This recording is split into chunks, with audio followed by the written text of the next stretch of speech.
یہ روئیں گے فَلْيَضْحَكُوا قَلِيلًا وَلْيَبْكُوا كَثِيرًا رب فرماتا ہے زیادہ رویا کرو کم ہنسا کرو نبی پاک علیہ السلام روتے تو صحابہ کہتے حضور آپ اتنا کیوں روتے ہیں تو محبوب فرماتے جو میں جانتا ہوں وہ تم نہیں جانتے بھائیو قبروں میں اکیلے جانا ہے کبھی غور کرنا اکیلے کوئی بندہ ساتھ حساب دینے نہیں جائے اماں بڑا پیار کرتی ہے لیکن قبر میں کبھی کوئی ماں بھی ساتھ دفن نہیں ہوتی اپنا اپنا حساب دینا مشکل وقت ہے حساب کر لینا چاہیے تیاری کر کے رکھنی چاہیے گناہ اگر یہاں ہماری زندگی کو تنگ کریں گے تو وہاں بھی ہمارے لیے مشکلات پیدا کریں گے نبی کریم علیہ السلام نے فرمایا ہے کہ اللہ بڑا مہربان ہے اللہ بڑا کریم ہے اللہ بڑا ستار ہے اور یاد رکھو جب کوئی اس کی ریٹ کو چیلنج کرے جب کوئی اس کے قانون کو توڑے جب کوئی اللہ کی اعلانیہ نافرمانی کرے پھر رب کریم کی غیرت کو اس کے عدل کو جوش آتا ہے توبہ کرے سچی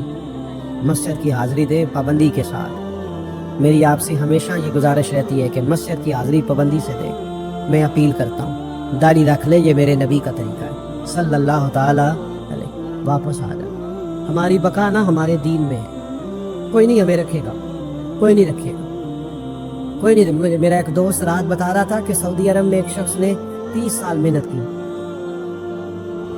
جب وہ مرا ہے وہیں اس کے گھر میں فون کیا تو اس کے گھر والوں نے کہا جناب آپ کو مشکل ہوگی ڈیڈ باڈی بھیجنے میں وہیں دفن کر دیں ہاں اگر اس کا کوئی پیسہ ہے تو وہ ذرا اکاؤنٹ میں بھیج دیں بچیوں کو ضرورت ہے او بھائی تو اکیلا جائے گا تیرے لیے مشکل ہو جائے اپنے بھی ساتھ یقین کریں بچے دعائیں کرانے آتے ہیں کہتے ہیں حضرت جی دعا کریں اللہ اماں کی سختی معاف کر دے اس کا مطلب کیا ہے کہ اماں اب جائے اب ہمارا نمبر آئے بچے تو انتظار کر رہے کہ ابا جائے اور گدی پہ ہمارا نمبر آئے تیاری ہے اکیلے جانا ہے اکیلے سخت سا مرحلہ ہے اکیلے سارا کچھ فیس کرنا آج توبہ کریں وہاں کے کیڑے یہاں رہ کے مارے اپنے ساتھ ظلم نہ کریں ہم اس قابل نہیں کہ وہاں جا کے مقابلہ کر سکیں بچے اپنے آپ کو محفوظ کریں بچائیں حساب اپنا اپنا دینا ہے کسی باپ نے اگر اپنے بچوں کو حرام کھلایا تو بچے تو نہیں کہہ رہے تھے نا کہ حرام لے کے آ تو باپ نے حساب دینا والد نے لہٰذا مہربانی فرمائیں اپنے اوپر رحم کھائیں اپنے آپ کو سنواریں آج جمعۃ الوداع ہے توبہ کریں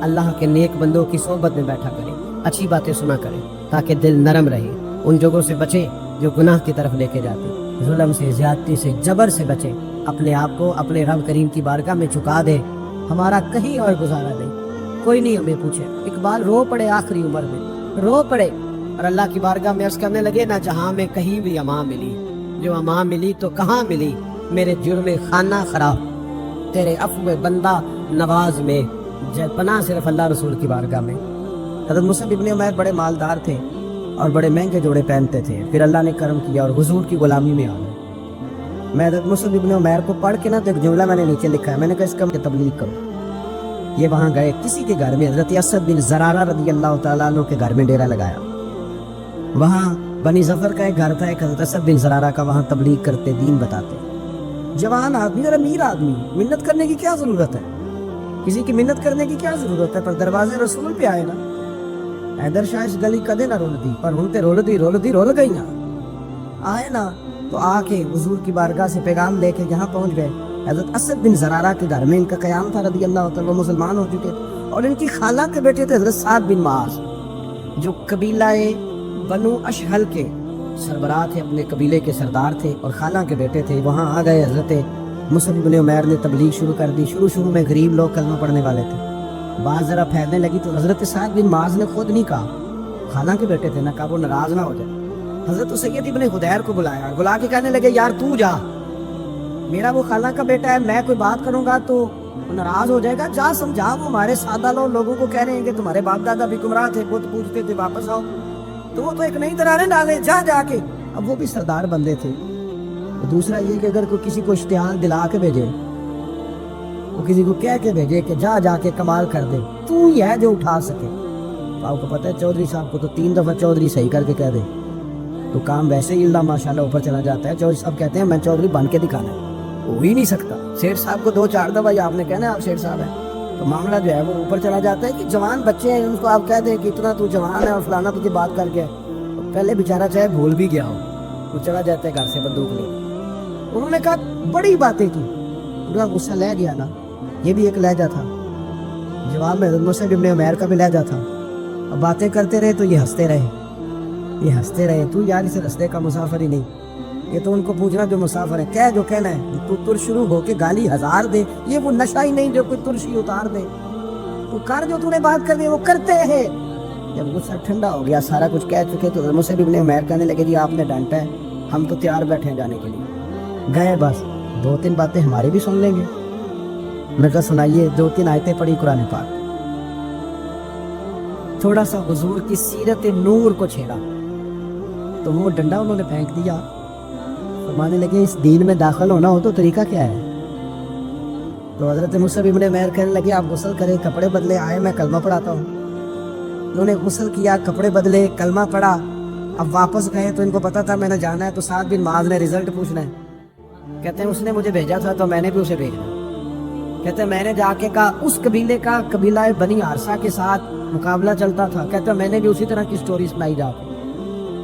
حالانکہ حضرت سعد بن معاذ کہتے ہیں جب یہ آ رہے تھے نا واپس, تو میں سمجھ رہا تھا بندہ وہ نہیں جو میں نے بھیجا تھا, اس میں کوئی انقلاب آ گیا, تبدیلی آ گئی. آ کے کہنے لگے یار تیری وہ خالہ کا بیٹا ہے, میں نے کیا مقابلہ کرنا ہے, وہ تو بنو عارصہ والے بھی لڑ رہے ہیں, تمہارا شریکہ بھی لڑائی کر رہا ہے, تو تم جاؤ ان کو بھی منع کرو اور اپنے شریکے کو بھی کہو کہ یہ ہمارے گھر کا مسئلہ ہے, ہم خود نمٹ لیں گے, تم جاؤ. کہتے ہیں میں نے کہا اچھا اگر تجھ سے بھی نہیں نہ ہوا تو مجھے 2 بات کرنے پڑیں گے. آستینیں چڑھا لی, ڈنڈا پکڑ لیا. کہتے ہیں گیا اور جا کے جو مجھ سے ہو سکتا تھا میں نے کہا. جب میں پوری طرح کہہ چکا نا, اب وہاں تو لہجہ بدل چکا تھا نا. حضرت سیدنا مصعب ابن عمیر تو طے کر لیا تھا نا, سیکھا تھا نا حضور سے. تو معاملہ بڑا انفرادی تھا, رنگ ہی بڑا انوکھا تھا, کہے جس نے جو کہنا ہے. اب یہاں تو معاملہ دوسری طرح کا ہوگا. پوری کہتے ہیں میں نے بات کر لی, تو وہ میں نے کہا جاتے ہو کہ نہیں؟ کہنے لگے تھی جانا ہے. جانا کیوں نہیں, تاڑی مار اڑانا باہو اسی دیکھ کے ہی اڑن آ رہے تیار بیٹھے. ہمیں مدینے والے نے کہا تھا حبشہ جاؤ تو گئے تھے, واپس مکے آؤ تو آئے تھے, اب یہاں بھیجا تو تاڑی مار اڑانا باہو اسی تھے اگے ہی اڑن آ رہے. آپ نے فرمایا جانا تو ہے, اور آپ کہہ رہے ہیں جاؤ تو ہم جاتے ہیں, لڑائی نہیں کرتے, پر 2-3 باتیں ہماری بھی سن لو. حضرت سعد بن معاذ کہنے لگے سناؤ. تو حضرت مصعب ابن عمیر کا لہجے کا حسن, لہجے کی خوبصورتی. لوگ کہتے ہیں جی آپ کے پاس ایسا کیا ہے؟ تو بھی جواب یہ ہے کچھ تو ایسا ہے نا جو تمہارے پاس نہیں. کچھ تو ایسا ہے نا, تو جاؤ ٹٹولو, سوچو, پتہ کرو. کچھ تو ایسا ہے نا جو تمہارے پاس نہیں ہے, وہ تلاش کرنا چاہیے کہ جو کہیں اور نہیں ہے, اور اگر نہیں تمہارے پاس تو وہ حاصل کرو, پیدا کرو. حضرت سیدنا مصعب ابن عمیر نے 2-3 آیتیں سنائی, حضور کی باتیں سنائی. تو سن کے صحابہ کی باتیں جب لوگ مسلمان ہوتے تھے, پھر سرور عالم کی یارو گفتار کا عالم کیا ہوگا. انہوں نے 2-3 باتیں سنائی تو حضرت سعد بن معاذ بھی مسلمان ہو گئے. اب واپس گئے. ایک قبیلے کے سردار تھے, اور یہ وہ لیڈر تھے جن پر قبیلہ جان دیتا تھا. سارے لیڈر اس طرح کے نہیں ہوتے کہ قوم کا ایک خائن ہے, بددیانت ہے. لیڈر تھے پر قبیلہ جان دیتا تھا. جا کے کھڑے ہوئے قبیلے والوں کے پاس, کہنے لگے میرے بارے میں تمہارا کیا خیال ہے؟ انہوں نے کہا سردار کو پوچھنے والی بات ہے, یہ تو ہماری کو نیکی ہے کہ آپ جیسا سردار ملا ہے. فرمانے لگے مجھ سے پیار کرتے ہو؟ حضرت جی بڑا. فرمایا مجھ پر تمہارے ساتھ آج کے بعد کلام حرام ہے. کہا کیوں؟ کہنے لگے اتنی دیر کلام نہیں کروں گا جتنی دیر تم مدینے والے رسول کا کلمہ پڑھ کے مسلمان نہیں ہے. اللہ تعالیٰ نے ارشاد فرمایا کہ الذی خلق الموت والحیات لیبلوکم ایکم احسن عملا. فرمایا ہم نے موت اور حیات کو اس لیے پیدا کیا ہے تاکہ پتہ چلے تم میں اچھے کام کون کرتا ہے, بہترین عمل کون کرتا ہے, سوسائٹی میں, معاشرے میں اچھا کردار کون چھوڑ کے جاتا ہے. نبی پاک صلی اللہ علیہ وسلم کے ایک صحابی حضور کی بارگاہ میں بیٹھے تھے, تو حضرت اسرائیل علیہ السلام حاضر خدمت ہو گئے. عرض کی یا رسول اللہ صلی اللہ علیہ وسلم, ہم آپ کے نا اس غلام کی روح قبض کرنے والے ہیں تھوڑی دیر تک. تو سرکار نے فرمایا تیرا بلاوا آ گیا میاں. کوئی پریشانی نہیں اس صحابی کو, کہ ہمارے ہاں بہت سارے لوگ نفسیاتی مریض ہو جاتے ہیں, قبر کے دروازے بند ہیں, کھڑکیاں بند ہیں, ہوا نہیں جاتی. بالکل نہیں جاتی. اس کے لیے جس نے قبر کو کبھی یاد ہی نہیں کیا, جو سارا دن بندہ ہی راضی کرتا رہا, کسی کا ولیمہ ہو, کسی کا جنازہ, کسی کو فاتحہ, فقط اللہ کے لیے نہیں بندوں کے لیے سارا دن یہی کام کرتا رہا, تو قبر میں اندھیرا تو نظر آئے گا. لیکن جس نے دنیا سے چھپ چھپا کے رات مصلے پہ بھی عبادت کی اور مٹھی میں بند کر کے کسی غریب کو نذرانہ دیا, تو آپ یقین کریں کہ اس کو تو پھر